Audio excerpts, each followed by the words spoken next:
obstetrical bed, we need to proceed to the post-operative bed or post-op bed. So, post-op bed is a bed for a patient that had undergone surgery. And the purpose of it is to provide a warm, safe, comfortable bed for the patient that he or she can be quickly placed after the surgery. And next is to protect the mattress from getting wet or soiled. So after we start the procedure, we ensure that all the needed equipments are well prepared and it is ready to use before the patient arrives from the operating room.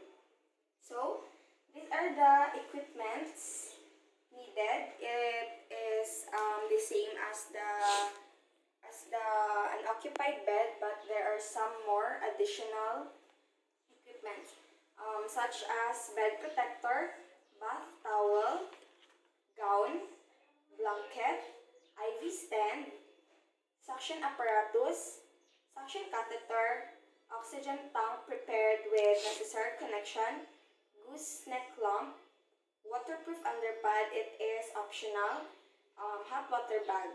On the bedside table, we need a kidney basin lined with tissue paper, padded down the pressure, tissue wipes, or washcloth. So, we need to start our procedure. So, I already did the procedure the same as the unoccupied bed, the 1 to 7 steps, and then we need to proceed to the next procedure.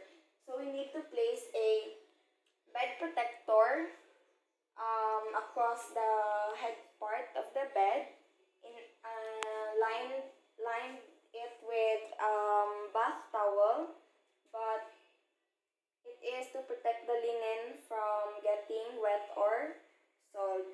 But I don't have a bed protector and bath towel, so assuming that there is already a bed protector and bath towel placed in that side of bed. And the next is we need to place a pillow against the headboard, and always remember that the opening of the pillow should not face at the door. Instead, face it to that side. It is to protect the patient, the head of the patient, from the headboard. So next is we need to get our top sheet and place it with its center fold at the center of the bed, and then spread it up to the head part. Next is to drop one piece of the top sheet.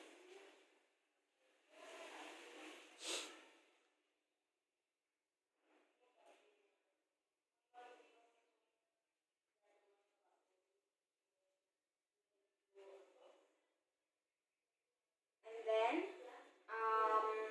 remember that we will not tuck in this sheet at the foot part. Instead, bring it to the top, in line with the edge of the mattress.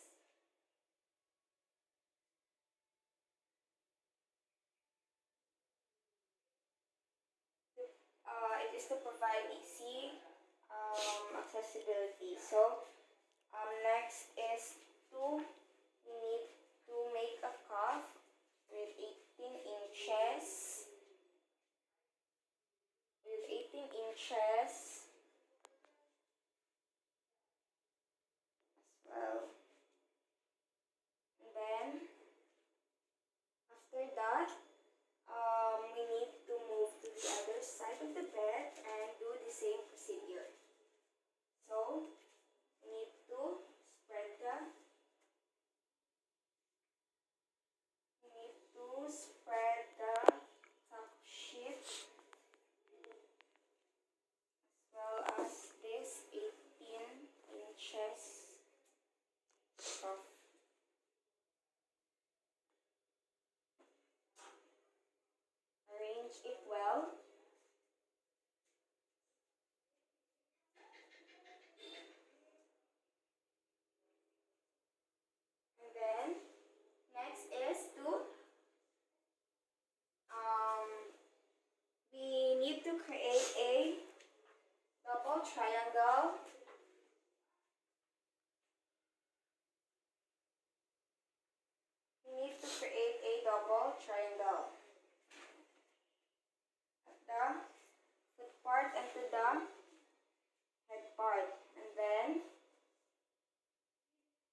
unfold it towards the other side of the bed.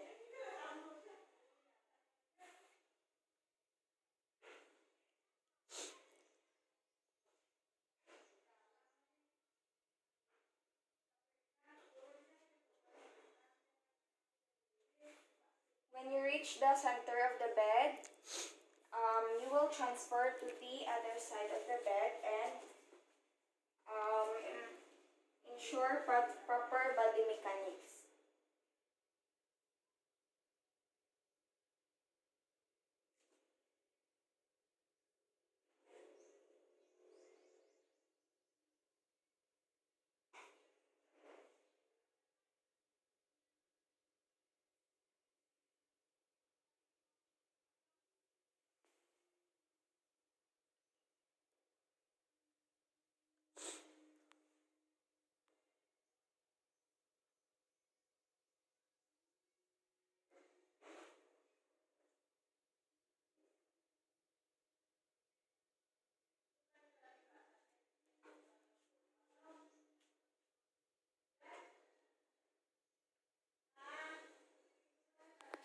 And after we do the fan folding, um, fan folding is the method used to, it is easier for the patient to get into the bed. And then next is if waterproof underpad is not available, fold a cotton draw sheet and it facilitates access. Put it inside at the center of the bed. And then next is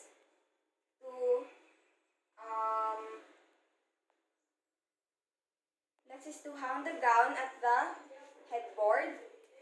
So we have no gown, so just assume that there is gown over there. So next is to prepare the necessary equipment at the bedside before the patient arrives. It will facilitate access and it is easier for the patient to access the equipment. So next is once the patient is in from the post-anesthesia care unit, place him comfortably in bed and cover him with the top sheet. So that is our top sheet, um, the fan fold top sheet, and it is to allow it if the maybe the patient will get cold, so we need to cover him the top sheet. And the next is to after we assuming that there is a patient lying in this bed, we need to cover him and arrange it well. So